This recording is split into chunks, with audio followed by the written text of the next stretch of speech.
Wow, how things can change from one week to the next. Hey, hope everybody out there is staying healthy. I know everything is super crazy. We feel disoriented by the COVID-19 virus. It's more important than ever to stay connected and check in with your loved ones. That's why I'm so happy I've got T-Mobile. Listen, T-Mobile isn't just talking the talk. They're taking measures right now to make life easier for everyone by doing the right thing for their customers during this really critical time. For example, T-Mobile has ensured all current customers with data plans have access to unlimited smartphone data on their network for 2 months. We're all in this together. T-Mobile truly believes that. And while many T-Mobile stores are temporarily closed to help keep customers and employees healthy, they've still got you covered with any help you need. Just check out T-Mobile.com. You can see what stores are still open and how you can manage your account online. Stay safe out there. During congestion, customers using more than 50 gigs a month may notice reduced speeds prioritization, video typically at 480p, capable device required.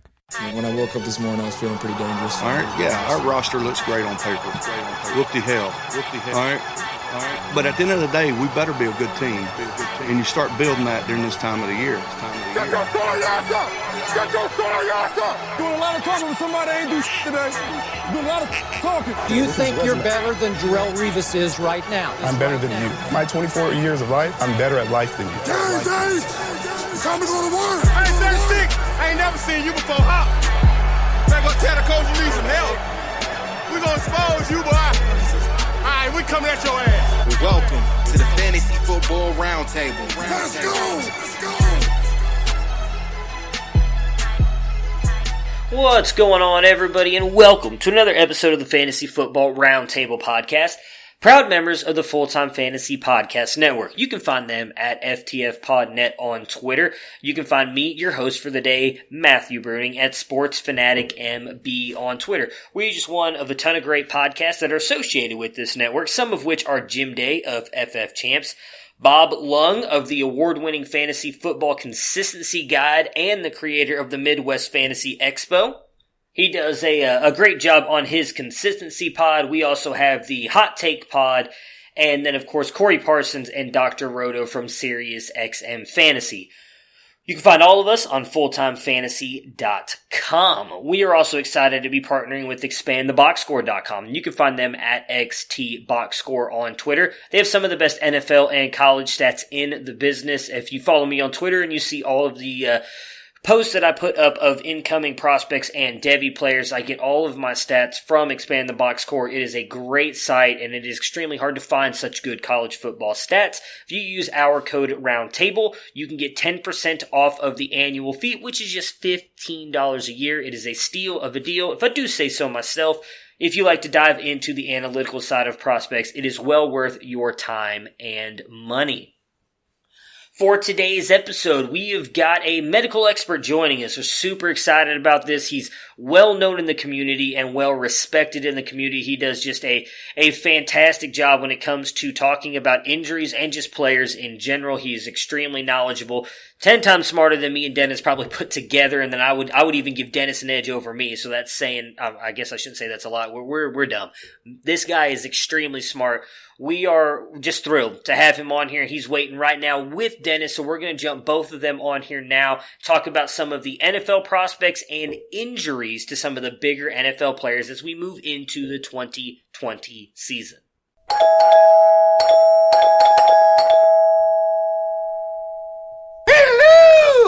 And we've got a special guest joining us today. I'm super excited to have him on here talking all kinds of injuries and just fantasy football in general. He is a board-certified orthopedic clinical specialist, physical therapist. He is the host of the RedshirtsFFPod. He is the injury analyst for the FF Ballers and a proud member of the FSWA. You can find him on Twitter at TheFantasyPT. Mr. Matthew Betz, what is going on, man? Welcome to the Roundtable. Thank you so much for joining me and Dennis today. How are you doing in this wonderful time in the United States of America? Well, anytime we are filling our downtime with more fantasy football, it is never a bad thing. So it's a crazy world out there right now, but I'm definitely happy to step away for an hour or so and sit down with you guys and just talk football, man. I'm super excited and really appreciate you guys having me on. Yeah, we're excited to have you on, and I'm with you on that. It's nice to, I guess, have a little bit of a distraction from what's going on outside and just enjoy talking about something we all like. Obviously, Dennis is here as well. You guys can follow him at culture_coach on Twitter. Dennis, what's going on, man? How you doing on this beautiful Friday? Man, it's 65 degrees here in Ohio. Rained like hell yesterday, so my house is like in the middle of a lake now. But I always wanted lakefront property, so I guess that's not so bad. Yeah, there you go. It's all working out for you. All working out for you. So I mentioned here in the intro that, Matt, you are you're a physical therapist. You're really, if anybody doesn't follow you on Twitter, you put all kinds of great, not just fantasy advice out there and analysis, but also great stuff on injuries. And that's kind of what we wanted to talk to you about today. But as always, when we bring people on here, we like to get to know you a little bit before we just bombard you with questions. Although I guess in a way we are bombarding you with questions now. But how did you get involved into fantasy football, and how long have you been playing fantasy football? Yeah, absolutely. So I guess for me, it all started quite a few years ago at this point, back in college. I didn't play a ton in high school, actually. And to be honest with you, wasn't even really a huge NFL fan in high school. And then in college, I don't even know what it was. It just kind of a flip switched, and I just got into it, and becoming more knowledgeable about injuries and kind of looking at the landscape of people covering fantasy football. There really wasn't a lot of people covering injuries at the time that I kind of started doing it. And I was like, I know a lot about injuries. I like football a ton. So let's combine the two and let's, really kind of go all in. And ever since then, it's been crazy. Lots of leagues, writing for tons of different websites. And obviously I know you two from writing for Dynasty Nerds a few years ago, which was awesome. And then from there, it just kind of took off. So hard to say if there was one specific moment that led to it, but I would say probably for about the last 7 or 8 years, definitely been all in. That's awesome. I've not met a lot of people who obviously don't have the medical and injury stuff that you have, but I was the same way. I was a huge baseball soccer guy all through high school. I could not have cared one lick about football. So it was kind of interesting not a lot of people say that. Usually we bring people on, it's like, how long have you watched football? How long have you been fantasy football? And it's all my life. So it's kind of cool to hear someone else that just kind of, I've been into it for probably 8 to 10 years now, but I wasn't someone who's followed it my entire life. Do you have a favorite format that you play? I would say right now, I don't play in leagues honestly anymore that aren't super flex. It's just more fun, and it just brings more value to the quarterback position, and it makes the game more challenging. So I like playing in that kind of format. I'm kind of lukewarm on PPR versus half PPR, but in today's game, no one plays standard anymore. So I guess I'm a big fan of super flex PPR type formats for sure. Yeah, Superflex definitely seems to be the route that everybody's leagues are going. I'm in a few. I still haven't converted all of mine yet. I'm still, I guess, one of those dinosaurs that's still kind of living in the 1 QB leagues and everything. But I do think it's going to eventually move toward that, like a lot of leagues have moved to PPR over a few years ago. It really started to make that big push, and I think Superflex is making that move as well. Do you have a favorite team or favorite NFL player? Oh, yes. My favorite team is the Eagles. I grew up right around Hershey, Pennsylvania. And so that's kind of, quote unquote, my hometown team. It's about an hour and a half outside of Philadelphia. So that is my squad. And I live up in Vermont. So for me, being able to watch the Eagles knock off the Patriots in a Super Bowl, living in New England, was something that I'll never forget, and something that definitely bought me like 5 more years of living here. So big nice. Eagles fan. What do you think of the Darius Slay trade? I love it, man. I love how aggressive Howie Roseman is in free agency, and certainly the secondary, which feels like for the past 5, 6, 7 years, ever since they blew all that money on Nnamdi Asomugha, if you guys remember that a few years ago. Yeah. They've been needing secondary help for quite a while, so I like the signing there, definitely, of Slay. So are the Eagles going to ride or die with Greg Ward, or are they going to go out and get some receivers? Yeah, we're still waiting for that Robbie Anderson news alert to come across, or Rashad Perryman.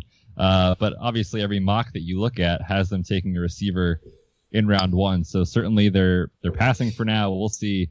But yeah, they have to get someone to fill that depth chart. Yeah, I'm excited to hear some of your thoughts on these prospects. I know as we were talking before the podcast through Twitter that you've done a lot of research on this draft class, so I'm sure there's a wide receiver, maybe two, that you would hope the Eagles land, maybe early and late. So I'm excited to get your opinions on that, because I've been doing, I know both me and Dennis have, we've done a lot of stuff here recently on the show about the rookie class, especially the wide receivers. So I'm interested to see who you are a fan of, but we wanted to get put you to work and use your medical expertise here. Dennis actually came up with a lot of the NFL questions. I did a lot of the prospect ones. So Dennis, I'll let you kind of kick off this first one and give Matt some of the questions that you came up with, you wanted to get answers to help out some of our listeners. Well, as a Dwayne Haskins fan, I like the Redskins. I want to see what's going on, and I know they're a hot mess. But at the price, it's been hard to pass on Darius Guice a lot of times. So what does his injury history bode for his future? Is he coming back? I mean, last year he came back and he looked great in that one game, and then he was injured again and gone for the rest of the season. Is he going to make it back, or is it just going to be a continual issue of re-injury? Yeah, it's a great question, and it's one that I think a lot of people want to know the answer to because of how much hype he had coming out of LSU, and it just never came to fruition. So I actually put this out on my Twitter probably about a week and a half ago at this point, and I said, from a medical perspective, I'm in on Guice this year, which you would never have seen me write or say or tweet last year at this time. And there's a huge difference, and I'll tell you why. So obviously last season, coming off of the ACL surgery from the year prior, it really was never going to be the year of Darius Guice. The infection that he had in his knee after the surgery really delayed his progress with rehab. And after an ACL surgery, it's just so important to start progressing range of motion, progressing strength, minimizing swelling. All that stuff that happens in the first month after surgery is so important to the long-term success after that surgery. And when you have an infection, there's big time concern about how quickly you can cross those hurdles, so to speak. And for Guice, knowing that his infection basically lasted and was affecting his knee for upwards of about 3 months, we could say with a minimum, his recovery timeline, which for most ACL surgeries is about 9 to 12 months, his was going to be longer, and probably 3 to 6 months longer. And so last year I was telling everyone, if you have Guice, sell him if there's hype, buy him back later in the season. It just was never going to be the year for Guice from a medical perspective. But coming off the ACL, now we're a full season removed from that. We always like that extra season away. The other issue there is that the other knee had some minor injuries. A small meniscus tear, which required surgery to remove a little bit of the torn piece of the meniscus inside the knee. Recovery is about 2 to 4 weeks, and there's not really that many long-term effects of that.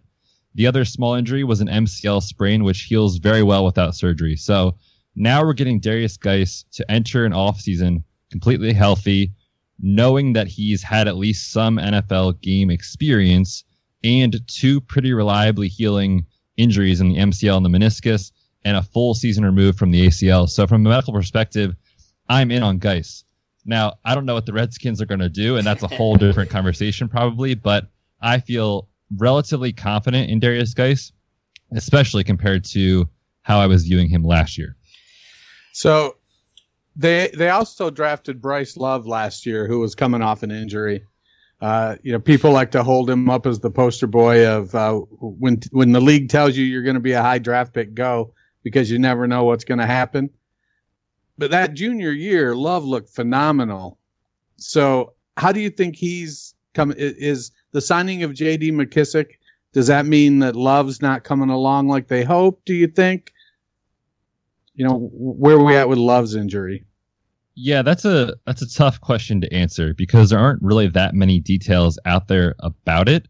I did read a report probably about, 2 months ago at this point, saying that everything looked pretty good. I think the signing of McKissick is honestly probably more of a result of the team likely moving on from Chris Thompson. Obviously, he's had a lot of struggle to stay on the field. So I think he fills that pass-catching role out of the backfield. But it is a crowded depth chart, no doubt about it, with Guice, obviously Adrian Peterson's still there. And now Bryce Love, who was honestly in the same situation as Darius Guice, in that he had some post-operative stiffness in his knee, which is a common thing that occurs in about 15% of surgeries, where despite doing all the right things, the joint just kind of heals in a way where there's a lot of stiffness inside the joint, and it doesn't allow you to regain that full motion right away. And that's where those scares came in at the combine medical checks a year and a half ago at this point. So expecting Love to do anything really in year one with Washington was unrealistic, to say the least. Again, I feel confident about him now compared to last year from a medical perspective, but with the backfield concerns and how much really work there is to go around, it's hard to see a scenario where all these guys are really fantasy relevant. Darius Guice is he's a guy who's been labeled quote unquote injury prone, and I kind of wanted to get your opinion on this because we see a lot of fantasy analysts and everyone just say, well, this guy's injury prone. Does that actually mean anything in the medical community? Do you guys buy into that at all, or how do you explain that from, I guess, our perspective, if that makes sense, on how we look at it? And a player who gets injured often or is injured multiple times, how do you guys look at it compared to us just calling them quote unquote injury prone? Yeah, absolutely. This is one of my favorite questions to answer, but also I hate it at the same time because you just see it so much out there.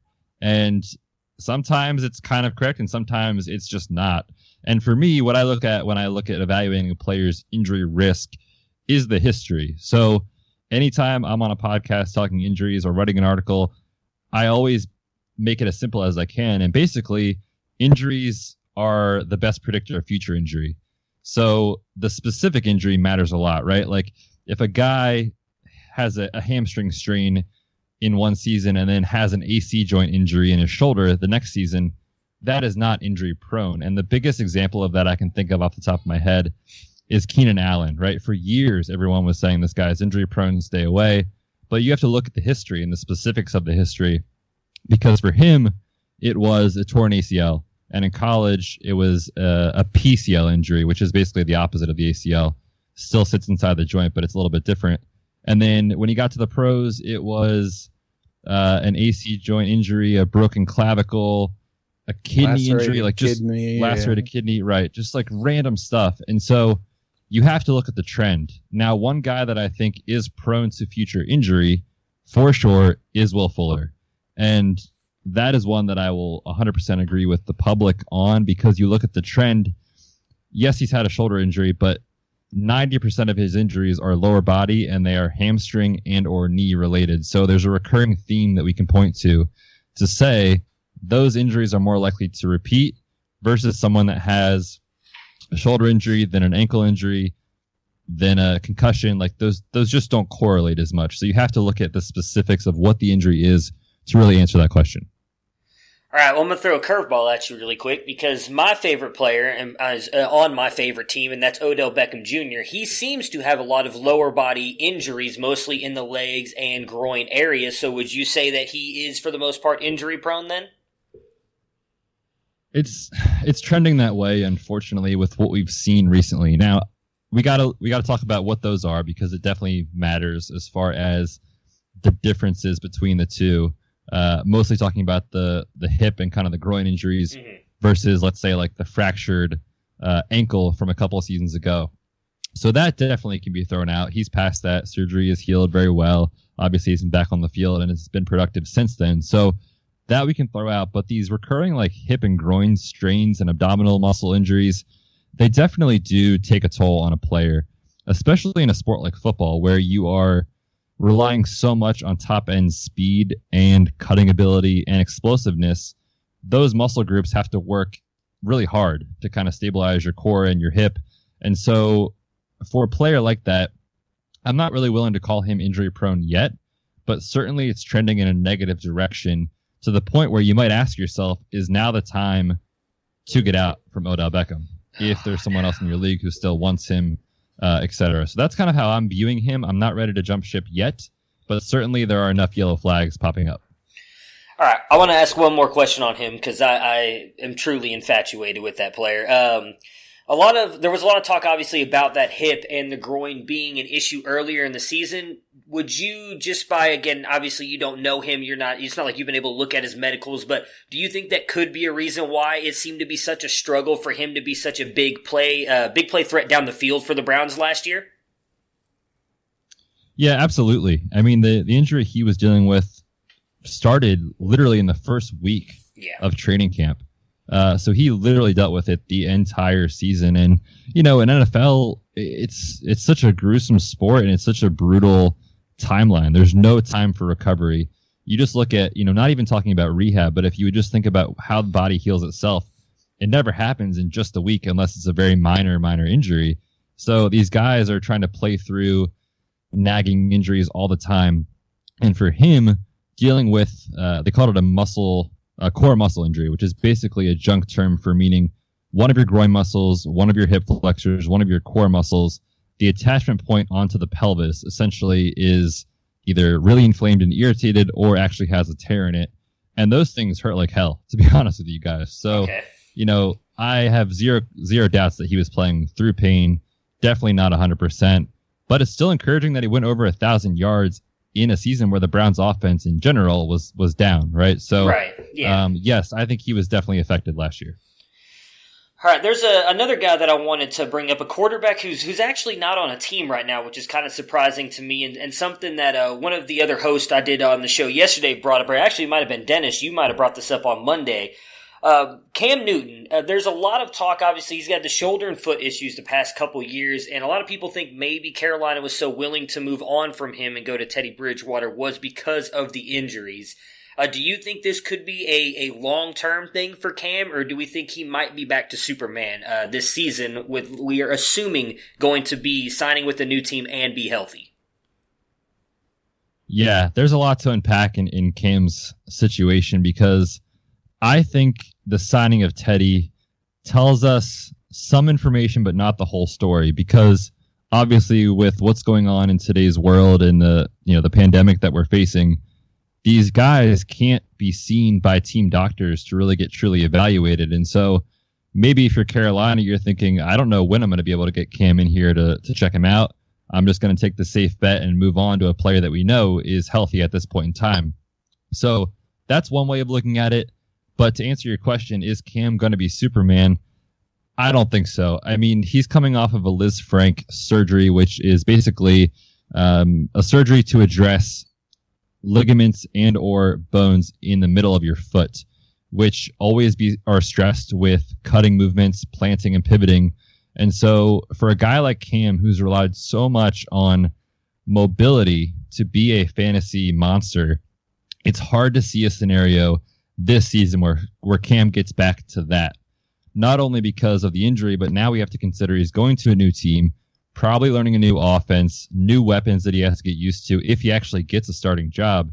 And so there's just so many moving parts that I doubt Cam ever really returns to the true dual threat quarterback that he is. I don't think we'll ever see that again. Now, is a Liz Frank and a Jones fracture, is that the same injury or just something in a similar area? Because similar area. Okay. Yep, similar area, different surgery. So the Jones fracture is basically the bone on the outside of your foot. If you kind of feel on like the ridge on the outside of your foot, that's the bone that gets broken with that. Whereas the Liz Frank is kind of right in the middle of the foot. Right. That's my wife has had some Liz Frank issues, and it's not pleasant to be around. Yeah, those are brutal. So what about Cam's shoulder? If he goes somewhere and can learn an offense, is his shoulder going to be solid enough now that and can he overcome his urge to run and become more of a passer? I think he definitely could. That's never really been his game though, right? Like he's not been known as like a true gunslinger with great accuracy. That's just not Cam. But I think he can do it from a medical perspective. I think his shoulder will be fine. The concern about the shoulder, though, is the trend that we're seeing. And so it's kind of complicated, but in Cam's recent history, he does have a rotator cuff repair, which for a throwing athlete is a long-term concern. It'll buy him another probably 3-ish years or so, but he's not going to be playing to the point where he's Tom Brady in his 40s. I mean, it just won't happen. The other issue is that he has also had a cartilage injury inside of the shoulder joint, which, we hear about arthritis all the time with guys in their knees and Todd Gurley and this and that, but the same is true for a throwing athlete with a cartilage injury in the shoulder. So at some point down the line, Cam is going to have arthritis in that shoulder. You add in the rotator cuff on top of that, and long term, I don't think he's going to be an asset for years to come. I think he could still have some production in him for the next couple of seasons, but certainly if you're talking about a dynasty format, I mean, you have to hope he lands a starting job, does well, and then you can get out from under him. Okay. Yeah, as speaking from a non-athlete perspective, rotator cuff injuries aren't great. They definitely are not. So, let's move on to another running back. So we all threw our arms up in disgust when Bill O'Brien traded DeAndre Hopkins for David Johnson. A couple years ago, Johnson had a phenomenal season. All things seem to be trending up, and then he's had a knee injury, a wrist injury, and whatnot. Last season, when he came back, he just looked slow and overweight. Is there is he breaking down, and there just isn't the skill there, or is he going to be able to have a bounce back this year?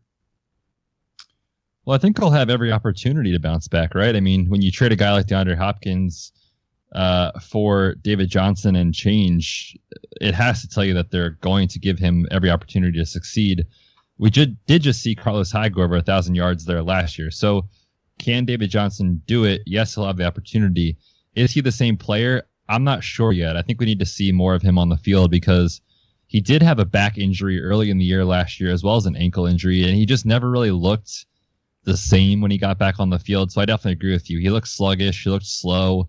Not really himself, but everything you read about David Johnson and everything you hear is that he's just a good dude and puts his nose down and works. So I think we're going to see a lot early in training camp, assuming we have a training camp and some in preseason, and we're going to see really what he is and what the truth is about last season. But, if you have a back injury, especially in a contact sport, it's relatively unrealistic to expect that player to feel like himself again, whether or not it's because of fear of re-injury or truly playing through discomfort and pain. We've seen it with guys like Gronk before, where it's just kind of this snowball effect. So I'm not sure if David Johnson's done, but certainly you could say his best days are probably behind him. I want to throw another curveball at you here. You just mentioned if we have any training camps and everything, because with everything going on right now with obviously COVID-19, we don't know what's going to happen. It's definitely likely going to be a weird start to the NFL season. I was trying to think of some of the other players. I know for sure like Big Ben is coming off a pretty serious injury that I would think that the training camps and everything are going to be a big deal for him. How much is that going to affect guys coming back from serious injuries, in your opinion, with them not being able to go out and now work at team facilities and everything? They have to do all this stuff kind of on their own. I'm sure they're talking to team doctors and everything, but for the most part, doing this stuff on their own, rehab on their own, and not really get to be with teams when they usually are. Because I want to say most NFL teams, especially if you have a new head coach, could already have started reporting, I think, next week to deal with certain stuff. Now, all that stuff's going to be moved back with everything going on in the world. Yeah, it's really unfortunate that it's come to this, but it is a concern for sure because, like you were saying, I'm sure there's some sort of communication going on throughout the offseason, obviously, but there's not that face-to-face, everyone in a meeting, everyone going through film, going through team workouts, all that stuff. And it definitely takes time to acclimate to football shape. And that's not just true for football. I mean, any sport, right? Like, I'm playing in co-ed soccer leagues up here now in my adult age, and the first 2 weeks out there, like, I feel terrible, right? Like, my legs are heavy, sore. It takes time to get back to that demand that the sport puts on the body. And if you're telling me that these guys potentially won't have, late July, early August to accommodate to football shape, we are going to see more minor injuries, usually hamstring, calf strains, quad strains, that kind of stuff early in the season. So it is definitely something that is a concern. for sure from a medical perspective. Well, what are the types of things that athletes should be doing then to, I guess, speed along the football shape? What can they do at home? Yeah, I mean, it's a great question. They have question. great trainers and stuff, but it always seems like we need to wait for them to get into football shape. And most of us, I think, equate that as they need to get hit. But here we're talking about, strains and sprains. Yeah. So the biggest thing is a balance. And most trainers and most NFL players know this. I mean, they're training at the highest level. But there really is a balance between making sure that we're not just stressing one system at a time. So getting in the gym and squatting 600 pounds like Saquon Barkley does is fantastic. But if he's doing that, let's say in July, it's not quite as important, because what players are doing right now is they are doing a lot of their strength work to put on more muscle and to be built up for the season. And as the summer progresses, they should be transitioning to less weight, more what we call plyometric or agility work, where it mimics doing like ladder drills, box jumps, those kind of things to get them ready for those explosive movements that they have to do. And then the third thing is, leading into training camp, they should be doing some sort of sprinting mechanics training to allow hamstrings, calves, etc., to accommodate to the forces that gets put on them. And certainly getting hit is part of that equation, but it's not what we see cause injury early in training camp. Yeah, it's like with hamstrings a lot, it's like opening up to go run under that ball that's a little bit overthrown, and then they pull up with a hamstring because the explosion isn't quite ready. Right. Well, I got one more running back question before we let Matt hop into the colleges. So I'm a noted Penny truther. Oh, you and me both. And the hard thing for me was I loved Chris Carson the year before. And so when I loved Penny coming out, it broke my heart that he went to Seattle, because I was a big Chris Carson fan. So they're both coming off injuries this year. So which running back does Pete Carroll draft in the first round this year? Yeah, I guess third time's the charm, right? Yeah. Well, no. So is Penny gonna ever be a thing? He seems to get dinged up a lot. Is he earning that injury prone tag? Carson seems like he gets more of the Keenan Allen fluky type injuries. So what's going on? What can we expect from them this year? Yeah, I don't think we can expect a lot from Penny, to be honest with you. Given that his injury happened about halfway through the season, like I was saying before, we know it usually takes about a year for these guys to really get back to their pre-injury level of play. And for Penny, we have to remember now he's entering, I think, year 3, if that sounds correct. Yep. But given that he's not going to be himself probably until October, November of this season, he's going to be stuck behind someone else on the depth chart. So I think for him, we could see a flash later in the season, similar to Guice last year. But it's going to depend on who's in front of him on the depth chart. If there's someone else that comes in, let's say it's a rookie, and comes in and just steals the show, our days as Penny Truthers could be numbered, unfortunately, because I definitely liked him coming out. But for Chris Carson, he did fracture that hip late in the season. It was in December. And fortunately, he did not have the type of injury that Tua had, where it was a dislocation. But it is a serious injury and one that takes time to heal. Now, for his specific concern, his play style concerns me from a re-injury perspective because of how violent he is, because of how many hits he takes, and because of the workload he's had over the past couple of seasons with Seattle and their 1999 offense, where they just run, pass every series, it feels like. So for a guy like that, he has had a ankle fracture dislocation. He has had a minor knee injury, now the hip injury, lots of lower body injuries on a guy that has mileage. And let's not forget, I think 7th round pick, if that sounds correct, or 6th for Chris Carson. Yeah. So not a ton of draft capital invested in him. The team loves him, but I think it's going to be a slow start for Carson this year and a slow start for Penny. So I think both guys could be on their way out as starting assets in our roster if they draft someone and he steals the show. So do you think there's a shot that Seattle cuts bait with Penny? After this year, he's got a $2 million dead cap hit. So if he can't come back and run like gangbusters, you think they just cash it in and say, we gave it a shot and he's on a new team next year? I mean, it's possible, but we're also talking about the same team that, for some reason, still had CJ Procise on the roster as of last year. So I wouldn't be shocked to see them give him one more chance. Okay.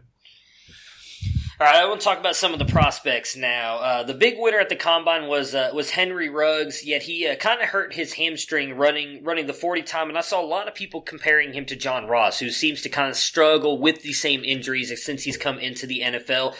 Is that a fair comparison to make? And what I mean by that is, these speed guys, you mentioned Will Fuller earlier, seems to have these recurring issues with his hamstrings. Is it just because they're so fast, they maybe don't hold themselves back is probably not the right way to put it, but they just, as Dennis put it, kind of just let themselves go? Is that a easy way to kind of injure your hamstrings, and should we be worried about that with a guy like Henry Ruggs, who is clearly known for his blazing speed and his ability to run down the field? Yeah, that's a great question, because it's almost a fault that these guys are so fast. And I don't mean that in a negative way. Of course, speed is excellent in the NFL. But like you were saying, those guys that are such deep threats, speedsters, they are at an increased risk for these soft tissue injuries, specifically of the hamstring, because in the running cycle, essentially as you swing your leg forward to take the next step and hit the ground, that is when the hamstring is on the most stretch and working its hardest. So these guys that are running, 4.27 and 4.22 in the 40 and are, your deep threat guys like Deshaun Jackson, John Ross, like you said, they tend to have an increased risk compared to other more nuanced route runners like a DeAndre Hopkins, Stephon Diggs, for example, those kind of players where they're in and out of their breaks versus that top end speed. So the position they play and the way they play it inherently increases their risk for those hamstring injuries. But there isn't enough in Ruggs' college injury history to say that he is the next John Ross. He has missed a couple of games here and there, but John Ross missed a ton of time in college and had a pretty serious knee injury as well with surgery. So the two are different players from that perspective, but they profile very similarly. Another guy who's kind of seems to be a very polarizing prospect in this draft, and I find him extremely intriguing. I saw what you did with him on the Red Shirts Fantasy Pod. You've actually got a pinned tweet about him. I really like this guy, so I'm really intrigued to get your thoughts on him, because he does come with a very interesting and significant injury history, and that's Laviska Shenaults. A lot of people think if he can stay healthy at the NFL level is going to be an absolute stud, but the biggest question on him is his injury history. What are your thoughts on Laviska Shenaults, knowing everything that he did in college and the injury history that he's bringing into the NFL? Yeah, it's definitely a lengthy history, no doubt about it. But there is some positive news in regards to Laviska Shenaults in regards to his injuries, and mainly that is that right now his profile is more of a Keenan Allen type of situation. He had a labral tear in his shoulder, another minor injury to his lower body at the ankle. It's not a recurring theme like we're talking about on this show with recurring knee injuries, recurring hamstring strains, etc. The most recent thing for Shenaults is basically this core muscle repair surgery, which we talked about with Odell Beckham. And honestly, guys, I was just shocked that he even ran the 40 at the Combine. I think it hurt his stock because he was basically already coming out and people were saying he's going through pain and he's assessing whether or not he even needs surgery. So for him to come out and try to prove that, I think hurt him in a negative way. And obviously he didn't do any other drills, but not even 48 hours after he ran the 40, news came out that he was going to have surgery to address that. So I think that was a poor decision by him. I love the player. I love the upside he brings. I think we're going to have to wait and see if his injuries are truly becoming a recurring theme or if it's kind of fluky. Right now, I'm going to give him a pass and say it's mostly fluky, but you have to certainly ask the question, and I think it's a valid one. With him getting that core muscle surgery, so that had been, a little less than a month ago now, right? Just a couple weeks ago with it coming right after the Combine. Assuming, again, obviously everything goes right, as you were talking about earlier with Redskins players, some of the issues they've had after their surgeries. Assuming everything goes right, training camps and everything kick off right around preseason, all that stuff, he should be good to go, would you think, after having this surgery, I guess, so early in the process? Oh, yeah. He'll definitely be ready to go. Those surgeries usually take about 8 weeks before the player gets back to 100%, so he's going to be full go come training camp. Awesome. All right, so before we move on to the big one that not only everybody in the fantasy community is talking about, but the NFL as well, who are your top-ranked wide receivers in this class? I know you said you were doing a lot of looking at these guys and studying the prospects. Who are your top guys right now?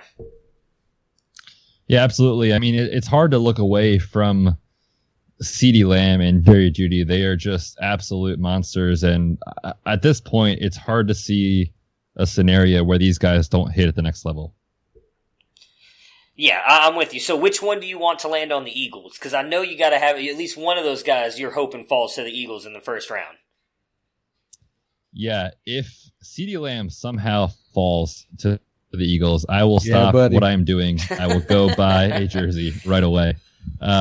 I don't know that he makes it that far, though. All the mocks you see, he's going top 15. So we'll see what happens. If somehow he gets there or the Eagles trade up, I will be on cloud 9. Is there another wide receiver prospect that you like that maybe you think the Eagles could grab later in the draft? Like I love Isaiah Hodgins out of Oregon State. He's a guy that I've been pumping up a lot. He's probably gonna be, I would think, a third or fourth round NFL prospect I think could be really good at the NFL level. Is there a guy like that you think the Eagles might try, or you would like to see the Eagles try and get later in the draft to kind of bolster that wide receiver core? Yeah, one guy that I'm definitely coming around on, and I, to be honest with you, I wasn't really that in on him initially, but then I watched more tape and kind of looked at his game a little bit more, is Brandon Ayuk out of Arizona State. Okay. I am rising on this guy, and he needs to land in the right situation in an offense where he can get the ball quickly and in those intermediate routes. He can go deep and he can win deep, but you watch him on like a slant or a dig, and he's beating his defender every time, it feels like. So if he gets the quarterback that can throw the ball well with timing, I think he's going to succeed at the next level. I'm thinking immediately about the Saints specifically. For a guy like that would be awesome. If he gets at the right quarterback, the right situation, I think he could be a very, very good NFL player. I like it. Do you think Ayuk fits in that system with Michael Thomas? Isn't he sort of not a speedster as well? And yeah, they kind of profile is similar. Obviously, Michael Thomas, we can't compare to anyone at this point. But yes, that's a great point. They need to fill that deeper threat role, no doubt about it. Is there a certain running back that everybody's arguing about these top 3 or 4 or 5 guys, I guess, depending on how many you have ranked up here in this tier 1. Is there one running back that stands out for you, or are you kind of with a lot of the other community where you're kind of debating back and forth, like pick a day of the week and it could be a different player right there at the top of the RB category? Yeah, I think that just tells you how good this class is from a running back perspective. I'm mostly with the community in that I have a group of 3 or 4 that I absolutely love and would be absolutely ecstatic to get any of these guys. Certainly with free agency coming to a close soon and being a little bit more able to project depth charts and good spots for landings for these guys, I think that's going to change a lot. For me, the top 2 are DeAndre Swift and Jonathan Taylor in no order. For me, they are pretty much equivalent right now, and it's going to be who lands in a better situation. That's going to be the guy that I would prefer. But man, this class is so deep at running back and wide receiver. So if you've got those 2020 picks, it is going to be a fun rookie draft. Well, explain to me why you're wrong. I will not do that. All right, the quarterback. This is the big one, and I know it's going to be hard to answer because, like I said, we don't even know what NFL teams have seen on this guy. But Tua, we've heard that everything is okay with the hip. He's good to go. I want to start with the hip first because I have a little bit of worries about his ankles. But what can you tell us about just how serious this hip issue was and what we can expect moving forward, assuming everything is good, and how we might know that things are not progressing as well as maybe we are being told that they are? Yeah, that's a great point. It is going to be very difficult to assess that as the spring moves along and as summer gets here, because like we were talking about, without these medical checks, it's so difficult. And one thing for Tua that I think was going to be huge was the NFL Combine. They have their medical checks, and then usually a month after that, they go back for additional testing to see what has changed. And now he's not getting that opportunity. So it really does, I feel like, you could say it hurts, you could say it helps, because it leaves the question mark up in the air. And so NFL teams aren't going to be able to say, oh my gosh, look how bad this is. But similarly, they're not going to be able to say, oh my gosh, look how great this is. We're kind of stuck with the latest news, which as of the Combine was that things are progressing as expected. Things are healing well. Tua's on track for his recovery. But the biggest thing I want to caution people with this injury is that they said, I think it was like March 9th, they said he's going to be cleared for all football activities, which is complete and utter nonsense. I mean, you're talking about an injury that literally could have resulted in Tua having a total hip replacement when the injury happened. Because what happens is when the hip dislocates out of the socket, there's a high risk of disruption of the blood flow to the top of your thigh bone, your femur. And if they don't get that hip back in place within a very short amount of time, which hats off to the staff at Alabama, they did a great job.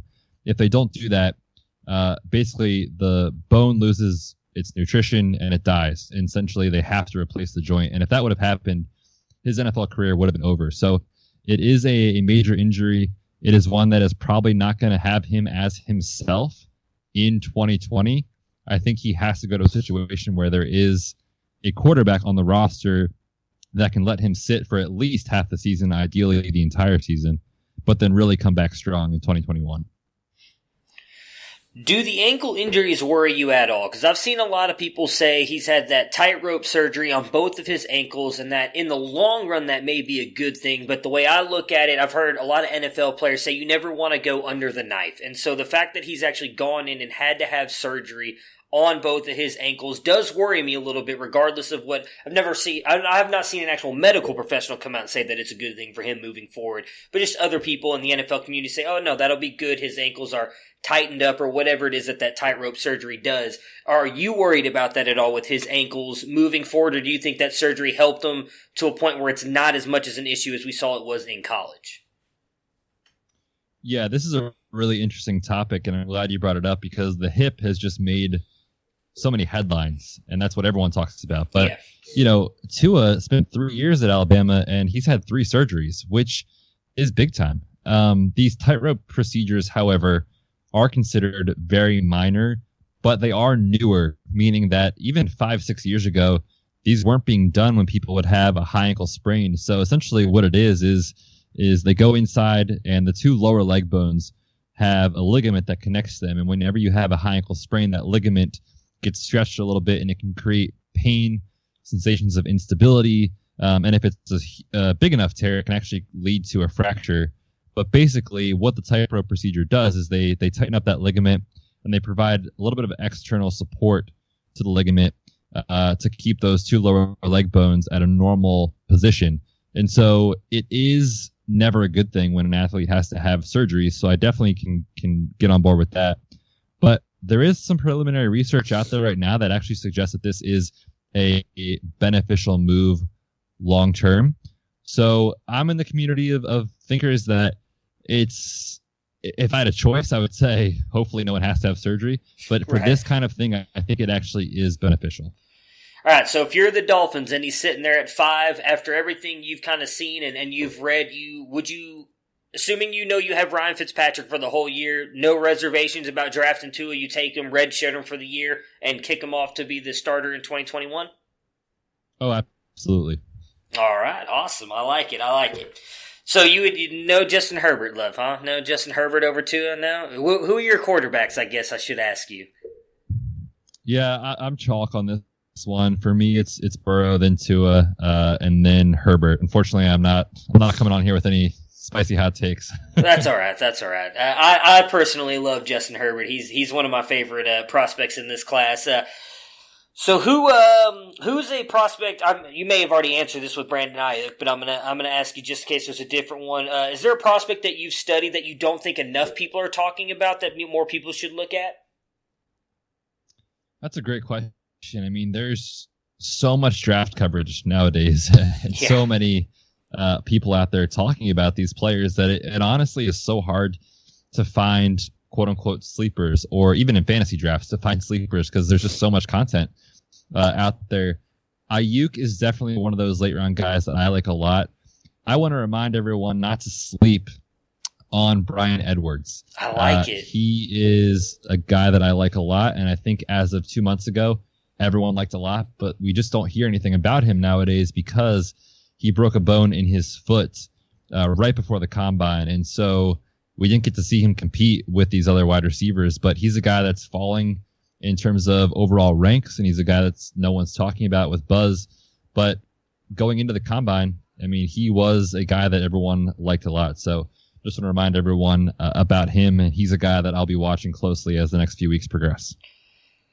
Yeah, I like that call. I do think he was definitely a guy who was in the top. I mean, I think he was my number 7th I had rated at wide receiver this year, so I like Edwards a lot. I'm hoping that he continues to slip just like Ayuk, because I think they're both going to be really good in the NFL. A lot of people are not talking about him.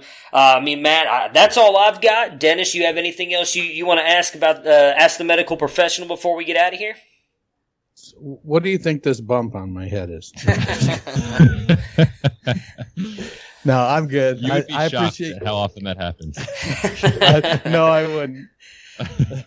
Well, Matt, we really appreciate you jumping on, taking about an hour out of your day to just kind of sit and talk, answer all these medical questions we had for you. I'm sure you get these a lot, so you willing to take time out of your day means a lot to us. Is there anything you want to plug for any of our audience, podcast, articles, plug your Twitter handle again so you can have the Roundtable crew kind of follow you around, because you are definitely more smarter than me and Dennis, and I think we can both admit that. And I'm okay admitting that at least.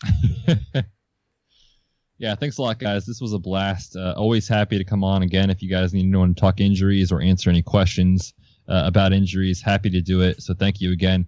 Everyone can find me on Twitter at @TheFantasyPT. You can find our podcasts anywhere you get your podcasts. We are the Red Shirts Fantasy Football Podcast. I do that with Matt Okada and John Helmkamp. You can find us online, RedshirtsFantasyFootball.com. And you can find a lot of my injury articles over on thefantasyfootballers.com. Awesome. Well, again, thank you so much for jumping on with us. We'll definitely have you back on as we get closer to the season, because there's going to be a ton of injuries that happen. Hopefully, if NFL training camps and preseason kick off, so we can kind of get an idea of what we're looking for our stars and everything before they come back. And again, really appreciate you coming on and spending a little bit of time with us today.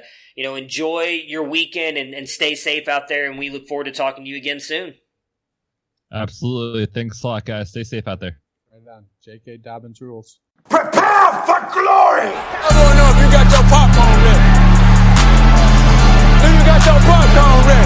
I came out the womb, I was ready. And he's hit the end zone for an unbelievable touchdown. I would be honored if you played football for this team. Throw it up above his head. They can't jump with me. Golly! Oh, they tackle him at the 40-yard line. Who can make a play? I can. Who can make a play? I can.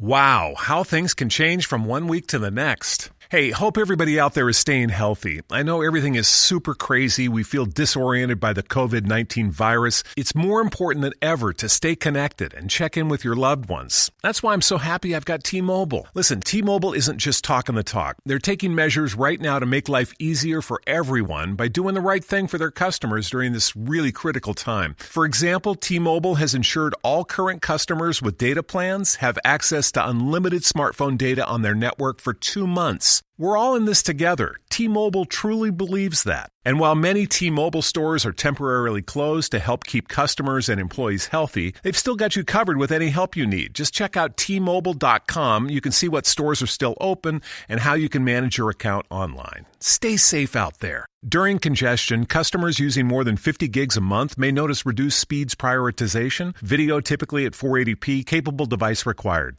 Wow, how things can change from one week to the next. Hey, hope everybody out there is staying healthy. I know everything is super crazy. We feel disoriented by the COVID-19 virus. It's more important than ever to stay connected and check in with your loved ones. That's why I'm so happy I've got T-Mobile. Listen, T-Mobile isn't just talking the talk. They're taking measures right now to make life easier for everyone by doing the right thing for their customers during this really critical time. For example, T-Mobile has ensured all current customers with data plans have access to unlimited smartphone data on their network for 2 months. We're all in this together. T-Mobile truly believes that. And while many T-Mobile stores are temporarily closed to help keep customers and employees healthy, they've still got you covered with any help you need. Just check out T-Mobile.com. You can see what stores are still open and how you can manage your account online. Stay safe out there. During congestion, customers using more than 50 gigs a month may notice reduced speeds prioritization, video typically at 480p, capable device required.